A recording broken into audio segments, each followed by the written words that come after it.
Om Sadashiva-Samarambham Shiva-Samarambham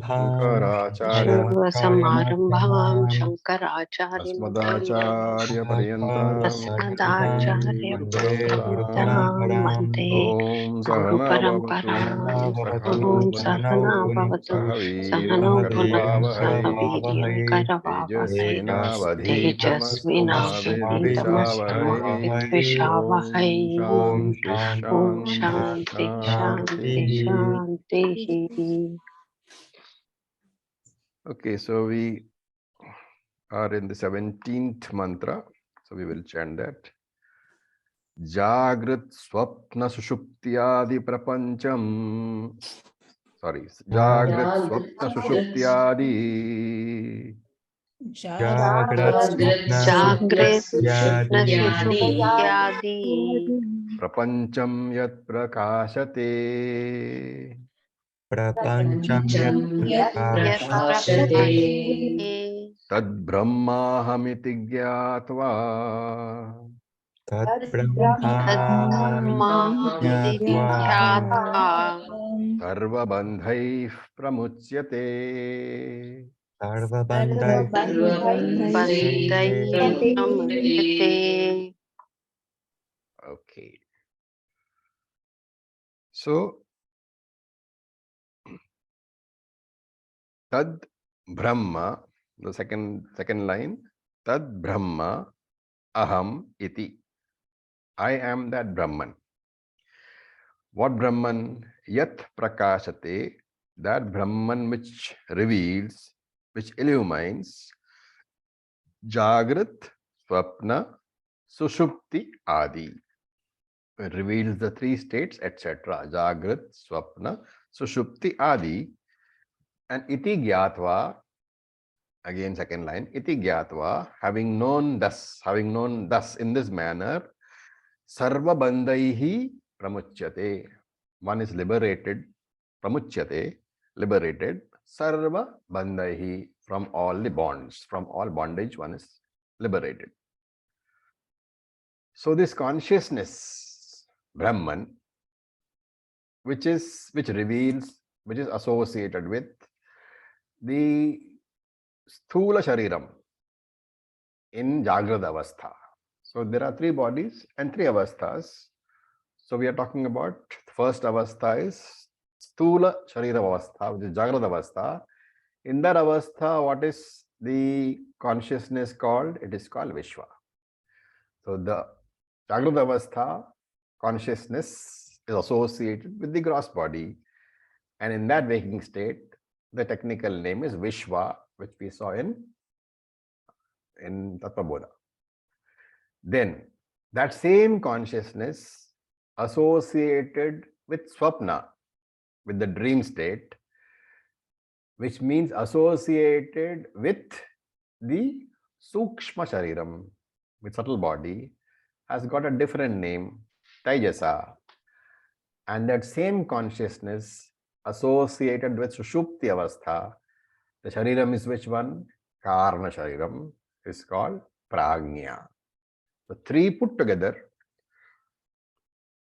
Which three? Vishwa, Taijasa and Prajna. When you put them together, you have the three bodies being put together, and therefore that particular entity is called Jivatma. And remember, this is the micro. It is the Vyashti Shariram. Because we are saying Vishwa, Taijasa and Prajna. So it is the Vyashti Shariram, the individual micro Upadhi. And that micro Upadhi is inferior attributes associated with inferior attributes because of the limitations of the bodies. So it's called Nikrishta Upadhi, inferior Upadhi.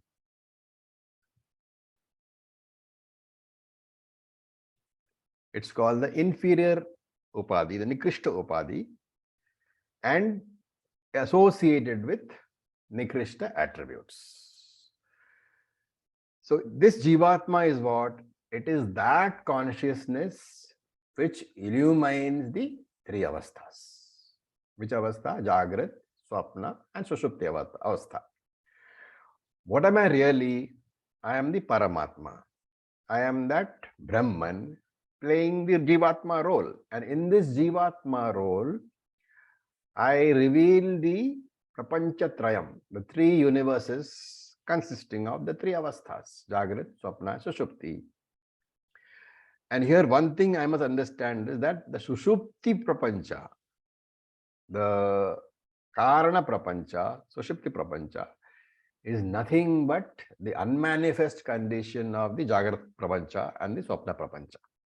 So the causal universe is nothing but the dream universe, the Swapna Prapancha and the Jagrat Avastha. Both Prapanchas are there, but they are in Avyakta Avastha, unmanifest condition. And therefore the Karana Prapancha is called Avyakta Prapancha also, because it is the same Jagrat Prapancha and Swapna Prapancha, but in a non-manifest state. And therefore Avyakta. It's called Avyakta Prapancha. Another name for that is Maya. And in my deep sleep state, in Sushupti Avastha, I, that OC, am the witness of that Maya. But because there is no mind associated in Sushupti Avastha, in deep sleep state, what I witness is the lack of any experience, total blankness. Buddhism calls this Shunyata, but Vedanta does not call it Shunyata. It says it is invisible, unmanifest state, Avyakta Avastha. And therefore, I, the Paramatma, in the role of Jivatma, I am the witness of Sushupti in the Maya Prapancha, in the Avyakta Prapancha. I am the witness of Swapna in Sukshma Prapancha, and I am the witness of Jagrata Avastha in Sthula Prapancha. And what is different from the conventional idea is, conventionally we say the witness is always affected by what he witnesses. But Vedanta here says no. You, the witness, are never affected by what you witness. And the example given usually is the sunlight, which reveals all the objects on the earth, including the most dirtiest of all objects. But that dirt of the objects does not contaminate the sunlight. In the same way, I, the consciousness, being the revealer of everything, I am never contaminated by everything, anything that I reveal. Now, on a individual scale, on the Vyashti scale, how is it possible to remain, untouched by all the problems around you? That is because the Jnani accepts that he is Atma, the Satyam, but his mind is Mithya, and therefore the fluctuations of the mind are also Mithya. And being Mithya, he also knows the Vedantic rule that the Mithya object, being of a lower level of reality, can never contaminate the higher level of reality, which is I, the Jnani. And why does this Mithya object fluctuate? Because it is subject to three gunas. The detachment from the mind with this understanding. The mind consists of three gunas. I am beyond three gunas. And therefore, since the mind consists of three gunas, it is subject to constant fluctuation. Since three gunas themselves are always in fluctuating state. This detachment from the mind is called the Sakshi Bhava, the witness attitude of being a witness. And that is what we mean when we say Jnani is a Sakshi. He understands that his body and his mind are all mithya. He understands that he is of a different level of reality from the body and the mind. And therefore he remains detached. Now, one interesting point over here, I don't know if you all noticed. It says Jagrat, Swapna, Prapancha, Jagrat, Swapna, Sushupti, Adi, etc. Why does the mantra add the etc.? After all, Jagrat, Swapna and Sushupti are already mentioned. Turiam? No, Could it be the fog? No. no, it's not Turiam. You're talking about avasthas. Turiam is definitely not avastha. Turiam is Brahman, which is consistently in and through all the three avasthas. Substratum. Right. It is substratum. You cannot call it avastha. So therefore, Mm. the Mm. interpretation of Adi as Turiam is not correct. What could the Adi Okay. possibly mean? RC, the No. ego, RC, mamatva. No, you have to be very careful about what we're talking about. We are talking about the three avasthas. RC is not avastha. And the Adi is added to Jagrat, Swapna and Sushupti. The unmanifest. Does that mean it is also pertaining to the samashti level? No. It has to be an avastha only, okay? And there, because the Jagrat, Swapna, Sushupti are avasthas, this also has to be an avastha only. And therefore, in certain scriptures, in Mandukya, for example, Mandukya for example, which we have not yet done, there is something called Ubhayata Prajna Avastha. This is a gray area. It's an area which is gray in nature. It does not fall very clearly under Jagrat or Swapna or Sushupti. It is an intermediate state. You are neither awake nor you are asleep. All of us have at some point in our lives experienced this intermediate state. So this etc. refers to that state. Okay. So it's called Ubhaya Prajna in Mandukya Upanishad. It's a state which is a very interesting state because it is said somewhere that since you are neither in Jagrat nor in Swapna, and it is also said by the scriptures that future events, see, in the vision of the scripture, it is not that the future event is something which is, a linear part of time. So that's an understanding which we need to note, that time is present throughout. If you are able to travel in time, you can travel from past to present to future. And therefore, we are saying that the future is already present. Only you have not reached there. In some due course of time, you will reach there. But since the future is already present, the future is capable of touching you, a shadow, so to say, of the future. It is possible for a shadow of the future to fall today in your present life. So this Adi refers to that gray area, that gray intermediate state where you are able to have what we call a glimpse of the future. And this is what is meant by, premonitions. Sometimes you say, right, I have a premonition of what is coming. This is that particular state. You have a glimpse of the future. You have pierced the curtain of time, or rather the curtain of the future has pierced the curtain of time, and it has shown you what is there in the future. So the Adi refers to these intermediate states. And here he is saying that Yat Prakashate, that consciousness not only illumines the past, present and the future, it also illumines this intermediate state wherein I can get a taste of the future. Okay. And what is that? Tad Brahman Aham Iti. I am that Brahman. I am the creator. Now again, in the statement, I am Brahman, it's a Mahavakyam, right? What is a Mahavakyam? What is the definition of Mahavakyam? Mahavakyam is that statement which shows you the non-difference between a Jiva and Atma, or Jiva and Brahman. So Aham Brahman is Aham Brahma Asmi. Aham Brahma Asmi. It's a Mahavakyam. That Mahavakyam shows you the non-difference between you and Brahman.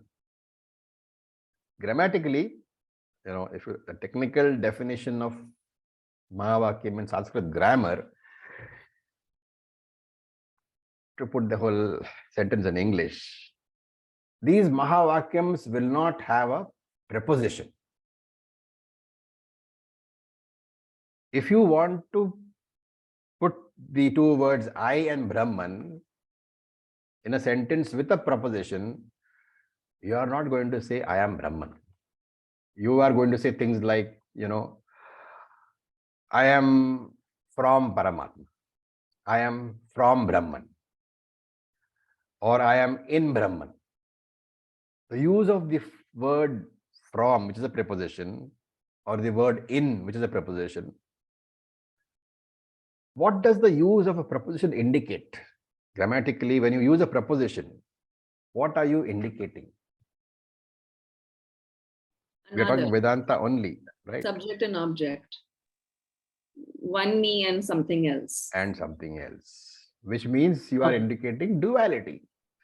So the moment a preposition is used, Dvaitam is indicated. And therefore, in any Mahavakyam, if you want to recognize that as a Mahavakyam, you have to make sure that that Mahavakyam does not contain this Vibhakti. So in Sanskrit, it is called Vibhakti. Vibhakti abhavaha. Absence of Vibhakti is necessary. Vibhakti is the preposition. I, in, all those 7 Vibhaktis in Sanskrit, they are all prepositions. And so I am that OC, right? When I say I am RC, is it a statement in duality or a statement in non-duality? It's a statement in duality, because the moment you say RC, what has happened? You have included RM. Okay. And as long as I associate myself with the RM, the Upadhi, I have to remember that the attributes, the conditions of the RM will decide the nature of the RC. If the RM is a miserable human body, I am a miserable human being. If the RM is a miserable ant, I am a miserable ant jiva. So because the condition of the RM will always influence the RC, and therefore Lord Brahmaji is saying, never, never identify with the RC.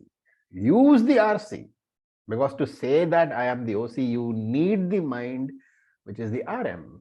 You need the RC, because the OC reflected in the mind is the RC. Use the RC, but always identify with the OC. And if you can do that, sarva bandhaihi pramuchyate. You are free from all the bandhanam. And the bandhanam belongs where? To the RC only, to the RM only. You are free from all the bonds belonging to the RM. If you are OC, then najayate mriyate va kadachit. I hope you remember that line. I am never born, nor do I die. And life becomes a complete leela for me. So that is the meaning of this particular mantra, a very beautiful mantra. Again I repeat, these are all Nididhyasanam mantras. From now on, all the Upanishads, we will look at it from the Nididhyasanam point of view, because you are an Upanishad class means what? Shravanam is over completely, hopefully, which means you know that you are Brahman. If you don't know that, you should join Bhagavad Gita class, chapter 1 once again. If you know you are Brahman, then there is a possibility that you say that, yes, I am Brahman because Shastra says so. So that has to go into a statement which says, I am Brahman. Not that Shastra says I am Brahman. There's a huge difference between Shastra says I am Brahman and I am Brahman. The two statements are completely different. One is without Mananam completion. One is with Mananam completion. Okay. Now let's look at our mantra number 18. We will chant. Trishudhamsu yad bhogyam. Trishudhamu Trishudhamsu yad goyam. Trishudhamsu yad bhogyam. Trishudhamu Trishudhamsu yad bhogyam. Bhokta bhogascha yad bhavet. Bhokta Bhokta yad bhogasya yad bhavet. bhavet. Tebhyo vilakshanaksakshi. Tebhyo vilakshana Tebhyo sakshi. vilakshanak sakshi. Chinmatroham sada shivaha. Inmatroham Matroham sadashivaha. sadashivaha. Okay, just let me mute all of you all. So, you look at the last line. Aham vilakshanaha. I am different. Vilakshana means different. I am different. Tebhyaha, from all those, which is what? Yad bhokta bhavet. From all that which is a bhokta, which is the subject of any experience. Yat bhogyam, and also different from the object of experience. So I am different from the bhokta, the subject. I am different from the bhogyam, the object, and bhogacha. So there are three things: bhokta, bhogyam, bhogaha. Bhogaha here means the instrument of the experience. And when am I different? Trishu dhamsu. In all the three states, I am different. I am different. From what? From bhokta, bhogyam, and bhogaha. I am different in all the three states. Jagrat, swapna, and sushupti. I am different. Then what am I? Sakshihi. I am the witness. And what is my nature? Chin matram, pure consciousness. Sada shivam, ever auspicious. Shiva means auspicious. Sada Shiva means ever auspicious. So these are all very beautiful Mahavakya mantras. Okay. Now, because of the usage of only 4 Mahavakyas usually, people tend to think that Mahavakyas are only 4. But that is not really true. As I say, any Mahavakyam is what? Is something which indicates the non-difference of the Jiva from Brahman or from Atma. And therefore, if you look at the Shastram, there are thousands of Mahavakyas. These 4 Mahavakyas which we normally use, they are 4 in number. Why? Why are they only 4 in number?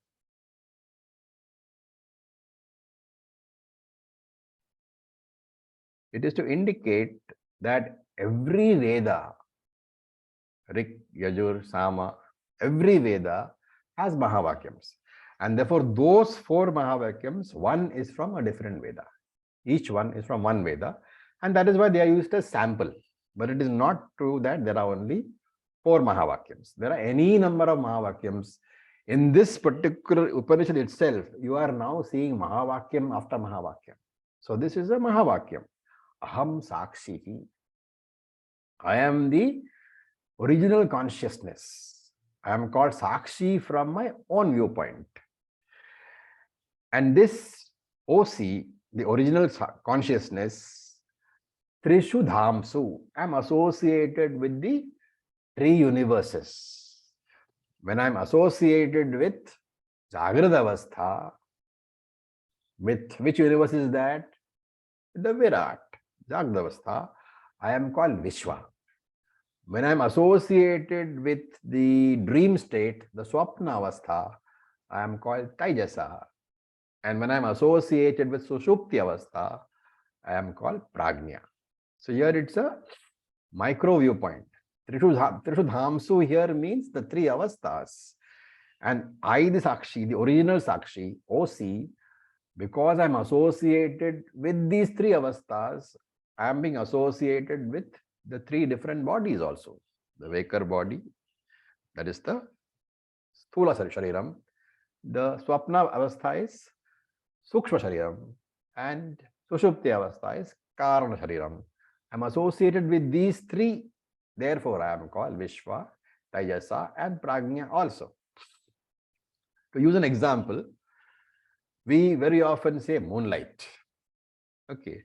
But remember that moon has no light of its own. It is the sunlight which is associated with the moon, which is given a new name, moonlight. Similarly, I, the OC, associated with the gross body, I am called Vishwa. I, the OC, associated with subtle body, I am called Taijasa. I, the OC, associated with Karana Shariram, I am called Prajna. So I, the consciousness, the OC remain the same. I illuminate the three avasthas. Consciousness, remember, is my own intrinsic fundamental nature. And he says, Yad Bhogyam. There are three experienced universes. So Sthula, Sukshma, and Karana Prapancha are there. And because there are three universes, there are three experiencers. Bhokta, Yad Bhogyam, three are there. Bhokta, there are three experiencers. Vishwa, Taijasa, and Prajna. So Vishwa RC, Vishwa Chidabhasa, Vishwa RC is there in Sthula Prapancha. Taijasa Chidabhasa, Taijasa RC is there in Sukshma Prapancha. And Prajna Chidabhasa is there in Karana Prapancha. So you have three universes, three experiencers. What is left? Bhogascha Yad Bhavet. Three experiences must also be there. There must be the experiencer, there must be the experienced, there must be experiences also. So here, Bhogascha Yad Bhavet, there are three experiences. Anubhava Trayam. What are they? The three experiences, they are all thoughts. All the experiences are in the form of vrittis, in thoughts. And what are they about? They are about the bhogyams, the three universes. So there are thoughts about Sthula universe, there are thoughts about Sukshma universe, and there are thoughts about Karana Prapancha also.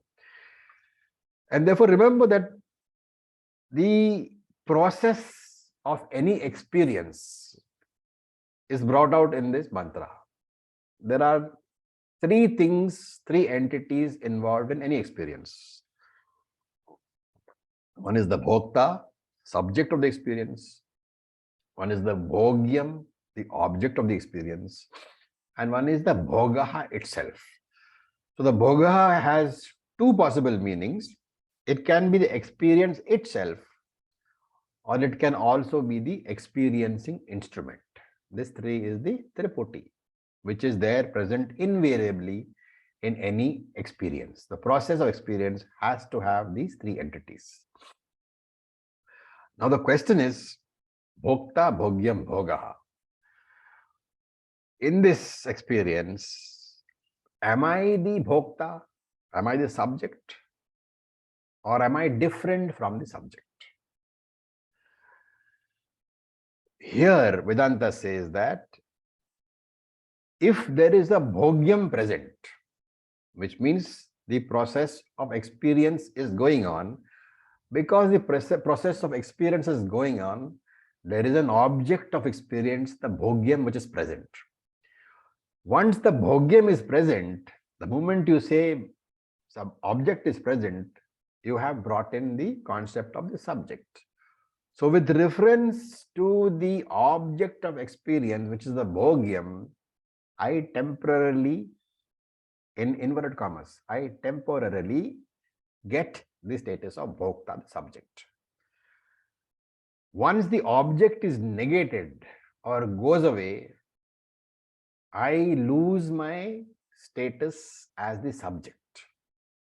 To take an example, in these classes, I have teacher status because those listening to me are the students. So the teacher status is a dependent status depending upon the presence of the students. Once the students are gone, the Acharya status is lost. Similarly, Atma enjoys the bhokta, the subject status, only as long as the bhogyam is present. And therefore he says, Tebhyo vilakshanaha. This Atma has only a temporary subject status. Therefore it is different from the subject. Atma is different from the Triputi, the subject, the object, and the bhoga, the instrument of experience. Atma is different from all three. It is vilakshanam. I am different from anything that I experience. One very fundamental law of Vedanta, which we have repeated before also. The experiencer is always different from anything that is experienced. There is also another law related to this. What is that law? Two fundamental laws of Vedanta. First one is experiencer is different from the experienced. What is the second fundamental law?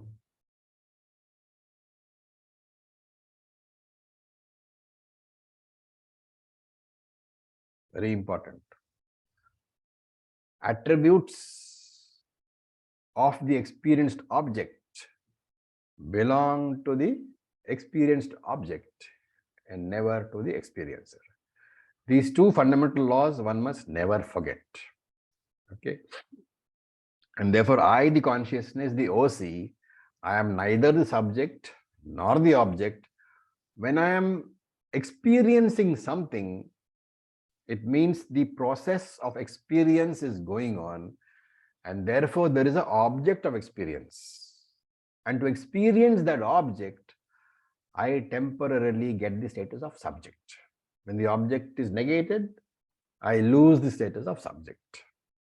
Right? So minus the object, remember, consciousness is not even a subject. We often say subject consciousness, witness consciousness. But he says that is possible only when there is a witnessed object. Minus the object, Atma is not a subject. What is my nature? So he says, Aham chin matraha. I am chin chit matraha. Matraha means pure to the exclusion of anything else. Chin matraha means pure consciousness alone I am. What about the emotions and the thoughts? They don't belong to me. They belong to the mind, the upadhi. When I am expressing myself through the upadhi of the mind, I seem to be something else. But that something else, that illusion, is because of the upadhi. It is not my real nature. This is the definition of Jivatma and Sadashivaha. I, the Jivatma, am therefore nothing but the eternal consciousness, which is the substratum of the universe, the Paramatma. Again and again, I will repeat, these are meant for Nididhyasanam only. Yes, Tanmay? Acharya. Yeah. The discussion on Atma getting the status of experiencer in the presence of object. So obviously it is from a very vyavaharic point of view. Yeah. But even there, it is not really OC, but that RC, right? RC is the experiencer that gets the experiencer. Yes. Not But the thing is that RC is not an entity. It's a fictitious entity. Right. But And because RC can never be there without the OC. Right. But then object is also a fictitious entity, right? So Object is fictitious entity. right. So But even in the Vyavarika world, the RC is fictitious. If you take sunlight example, the only real things are the sun and the mirror. The reflected sunlight is fictitious, dependent completely upon the mirror. So though I tend to think that RC is real, RC is simply OC, combination of what comes about because of the OC and the RM. There is no entity called RC. The combined effect of the RM and the OC is called the RC. right. My little bit of confusion is in the in the in this equation where we've got where we've got two different levels of reality into the same plane. Yes, you are right. There is a OC is Paramarthika only. Yeah. But since as a Jiva, I have no access to the Paramarthika excepting through the Vyavaharika, that is why we say words never reach there. Yes. Yes. Any words you use are defective. Because ultimately every word that you use uses the mind, it's all anatma. And it's the best we can do to try to explain the Atma using defective tools like the Anatma. So that little problem will always remain. At the Paramarthika level, there is nothing to be said, nothing to be done. So no explanations are possible, no classes are possible, nothing is possible. Yeah. It's a very, elevated point of view, which I hope all of us will reach soon. But the best way to do that is to put one leg there and one leg in Vyavaharika and do a balancing act. Because we have a body, we need to use the body. Certain duties are there. If nothing, at least to understand the fact that I am OC, that duty is paramount. For that itself, I need the body. I am in Vyavaharika. Yeah. Okay. Thank you, Acharya. Now we will look at mantra number 19, which is a very, very beautiful mantra. And this is worthwhile committing to memory and using it for Dididhyasanam every time. If you remember only this one mantra, the entire essence of all Vedanta is captured in this one mantra. So we will chant. Mayeva sakalam jatam. Mayyeva sakalam Ayyeva jatam. sakalam jatam. Mayi sarvam pratishtitam. Mayi sarvam Ayi sarvam prathitam. Mayi sarvam layam yati. Mayi sarvam Ayi layam sarvam yati. layam yati. Tad brahma advayam asmayam. Tat brahmadvayam asmyaham. Brahmad advayam asmayam. Okay. So, sakalam jatam. Jatam is born. Everything is born from where? Mayi eva. From me alone. Sarvam prathishtitam. Everything is there based on. So this is Hiti Karanam. Mai Sarvam Pratishthatam. Everything is based upon, is supported by Mai, by me alone.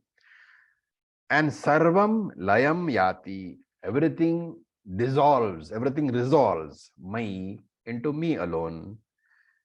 And Aham Asmi. I am that. Tad Advayam Brahma. That non-dual Brahman I am. The last word has to be broken up carefully. Brahma, Advayam, Aham, Asmi. There are 4 breakups of that. Brahma, Advayam, Aham, Asmi. That Brahman I am. Which Brahman am I?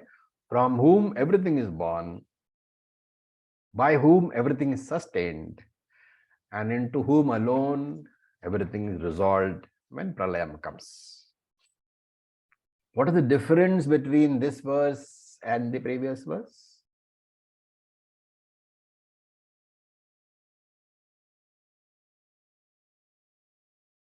What is the difference? In the previous verse, Separation. what was being explained is the Jivatma's nature. Now what we're talking about is the nature of the Paramatma. So here to understand it, we go back to the very often used example, Drishtantaha, of this dream. Swapna Drishtantaha is used. So when in the dream, I am subject to a lot of problems. The elephant is chasing me, or maybe I gone bankrupt. I've got a tiger chasing me. I'm running for my life in the dream. So I am a creature, right, in the dream. And the world is tormenting me. But the moment I wake up, what do I understand? I reverse that statement. The first statement while I am in the dream is that I am a creature within the dream, within the prapancha, within the swapna prapancha. But the moment I wake up, what do I say? That swapna prapancha was within me. While I was dreaming, I was within the dream universe. Now that I have woken up, I understand that the dream universe was within me, right? So dream universe is a lower level of reality than me. And therefore I say the dream universe is born out of me, which is what he is saying here. Mayeva sakalam jatam. The dream universe is born out of me. Mayeva sarvam pratishtam. That dream universe rests in me. And Mai sarvam layam yati.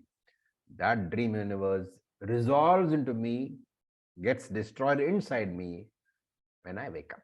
So I am Srishti Karanam, I am Sthiti Karanam, I am Laya Karanam.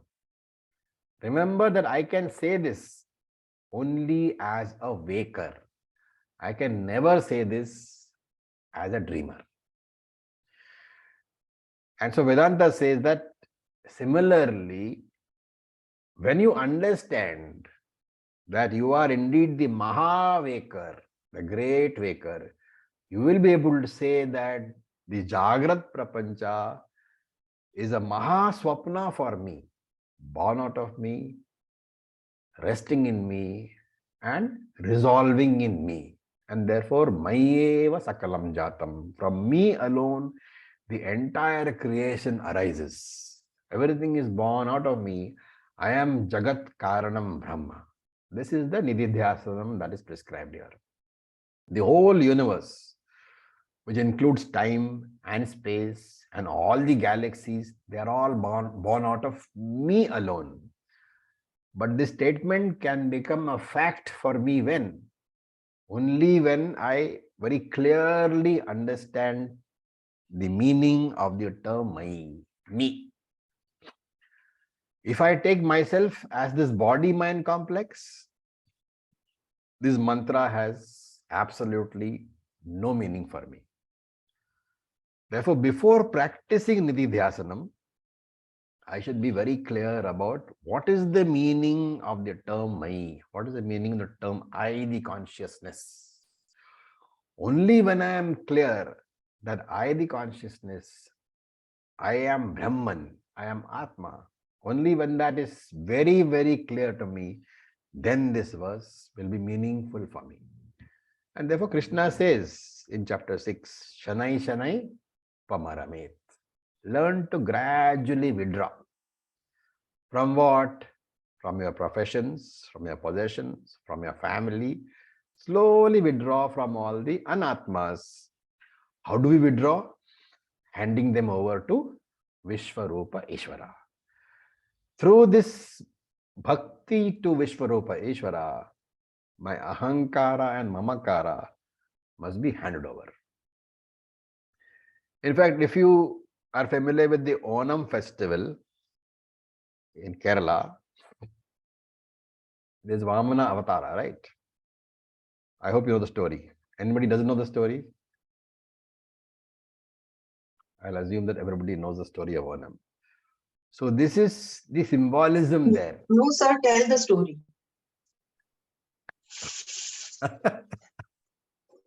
I'm not a good storyteller. I will ask Tanmay to tell the story. I will try, Acharya. Yeah. So, there is this Asura Raja called Bali Raja, and he's great and powerful and all of that. And he's an Asur. Asuras do tapa very well. So he's done all that, and he is a great ruler. So this little pygmy of a man comes around, and that is the Vamana avatar of Shri Vishnu.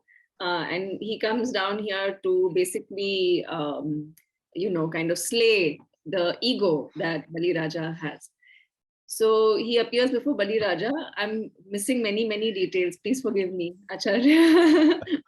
Okay, so he appears before Bali Raja, and he's a Brahmin, and the Vamana avatar is a Brahmin man, and it is the duty of the king to give to the Brahmin whatever he wants.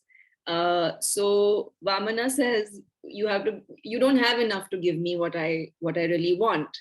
And Bali Raja gets very, kind of egotistical, and he laughs and he says, what do I not have that, that I cannot give a little portion of it to you? Ask me what you want.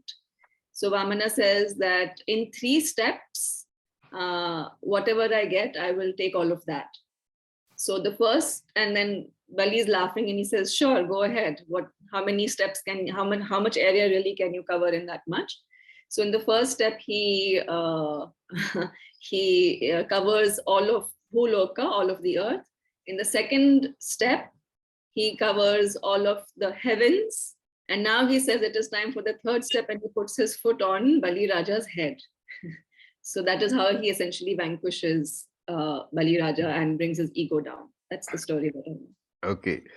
And that's the occasion of his putting his leg on Mahabali's head, effectively driving Mahabali into the Narakas, lower regions. He gives him a wish. Once a year you can come back and rule.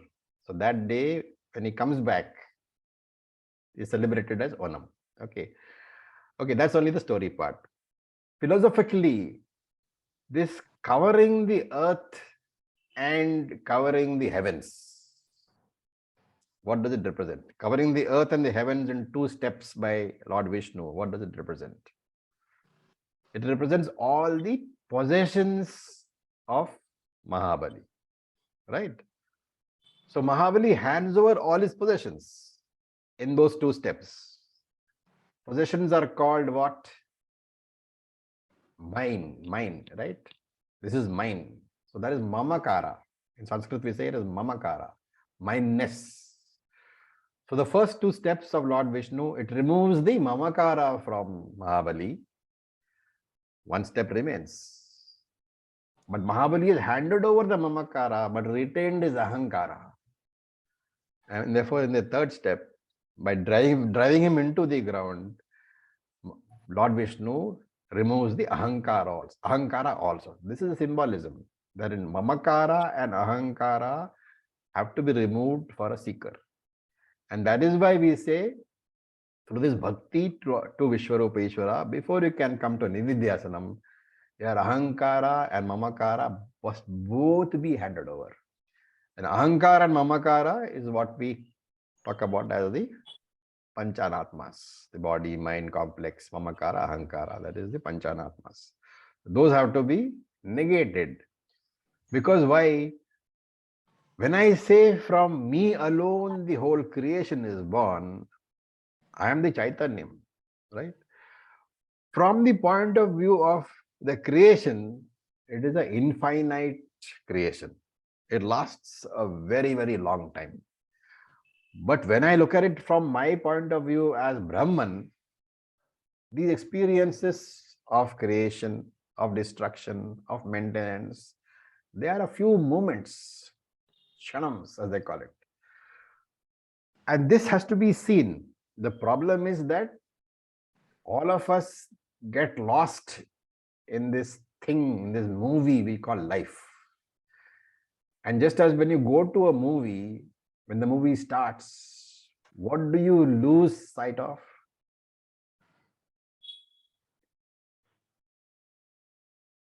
The screen. You lose sight of the screen. Before the movie starts and after the movie ends, you see the screen very well. But the moment the movie starts, you lose sight of the screen. The screen is the Adhishthanam Brahma. So I get lost in the waves and I forget my true nature, which is water only. Mai sarvam pratishthitam. I am the sthiti karanam also. Mai sarvam layam yati. Ultimately, the entire universe which has come out of me and which has been maintained by me, it resolves into me only. I am the laya karanam. I am shrishti, sthiti, laya karanam. And I have to be able to say this very, very comfortably. without my mind getting up and laughing at me and saying, ha ha, you are Sati Karanam, Baba. Your mind should not do that. And therefore, that much understanding of Vedanta, that much assimilation of Vedanta should be there. What is the trick? Whenever I use the word I, if I am using the word to represent the consciousness existence principle that I am, then Vedanta has been assimilated by me. I is equal to existence consciousness. But next moment, the old miserable I comes back, right? As an individual, my nididhyasanam is an effort, is a sadhana to ensure that the OC remains as myself, not the RC. The moment I say RC, there is a problem. Why? RC is never free of troubles because RC is dependent upon RM, and however good the RM is, the RC is always a distortion.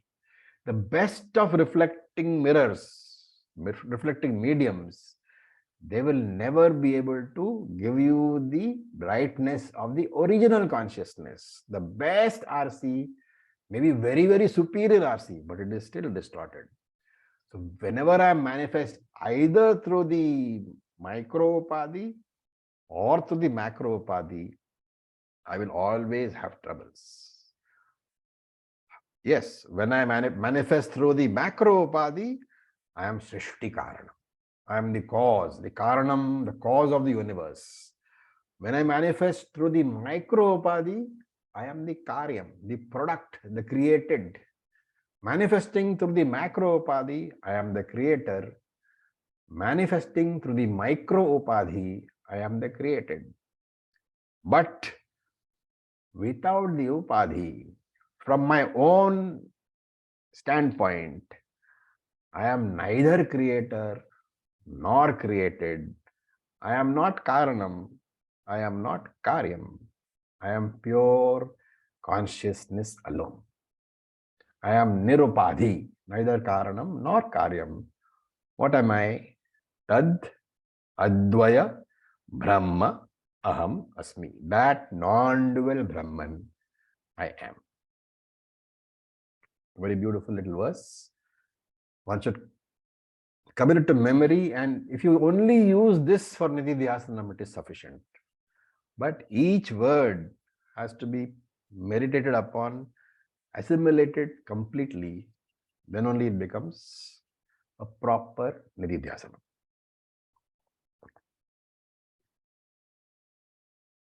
Okay. Any questions so far? Acharya ji, I Yes. have a question with regards to this Shruti statement. From the Paramarthic point of view, does it also state that the so-called Vyavaharik reality is in me? I mean, how If come everything again is the same created point? in you, obviously, Vyavaharika is in you only, right? Vyavaharika means what? The transactional world. And you are saying, Maye eva sakalam jata. Everything is created out of me alone. You have But to then remember there is no the creation. spider example. The spider has created the web. Where did the web come from?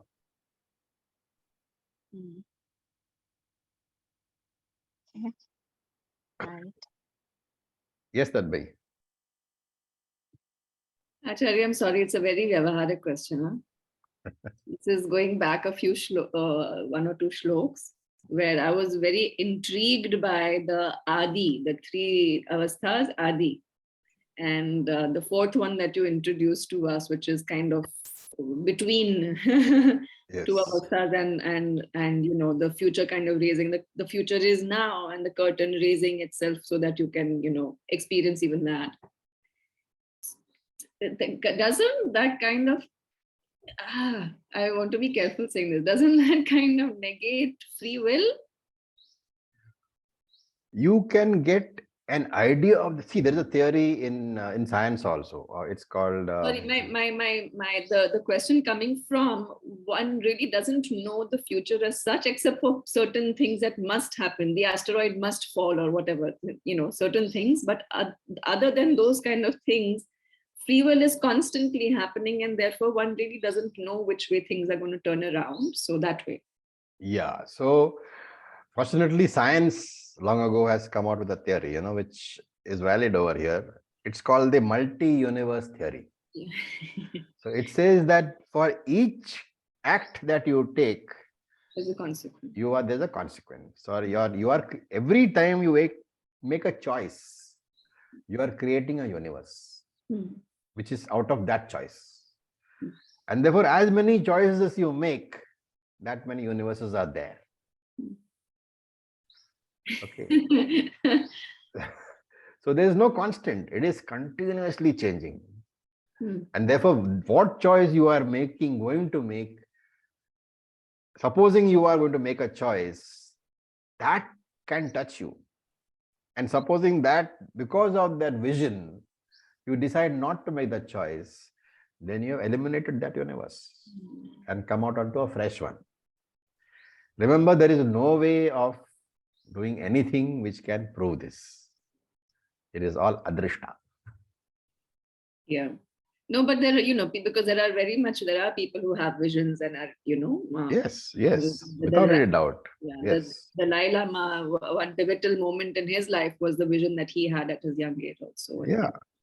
In fact, we talk about Swami Vishnu having got a vision where he saw a lot of burning. Exactly, right? Exactly. Yes, exactly. So, visions of the future are possible.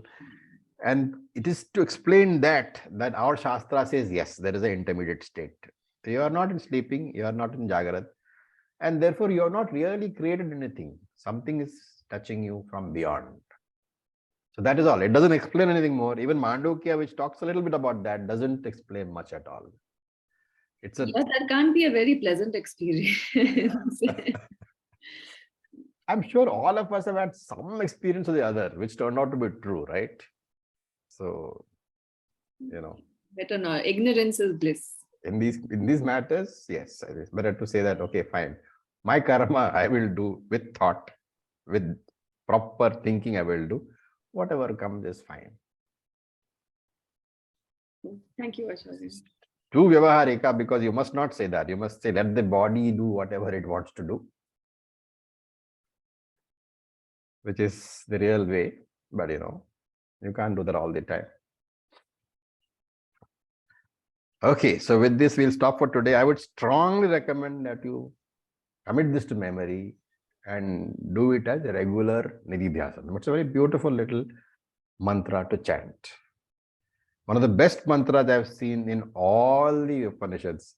And remember, this is not a major Upanishad. Shankaracharya has not commented upon this. But even then, because of this beauty of this various mantras, in fact, the fact that there is a series of Mahavakyams in this Upanishad, that is the reason we do this Upanishad in our study. You don't find so many Mahavakyams in one Upanishad elsewhere.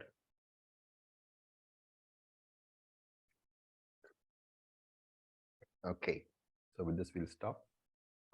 Om Purnamadav Purnamidam Purnat Purnamudachyate Purnat Purnasya Purnamudachyate Purnamadaya Purnameva Om Vashishyate Shanti Shanti Shanti Shanti Shanti Om Tat Sat. Hari Om Om Namah Shivaya. Shri Thank you for your Guru patience. Om Namah Shivaya. Okay. Thank you, Om. Acharya.